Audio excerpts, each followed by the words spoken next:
Lịch ra, phải là cho mẹ tao này này, hình tròn đâu, mẹ hình tròn đâu nè, hình tròn đâu trong này, hình tròn đâu, đấy đấy, này có hình tròn không? Hình tròn, à đúng rồi là hình tròn, tiếp tục phải là cho mẹ hình vuông đúng không? Hình vuông đâu? Hình vuông đâu?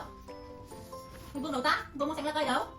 Có thể hình vuông là hình vuông tạo nên một hố qua, vô cùng đẹp đứng đời hình vuông giờ, có hình vuông năm nay còn nữa quá, năm nay có hình vuông được không? Con chị năm nay có hình vuông được không? Con chị hình vuông đâu được? Đâu có hình vuông này, chính xác rồi, đâu có hình vuông đâu? Đây là hai đó, đây nhìn bàn này cao này, rồi hai ba, hai ba, ba,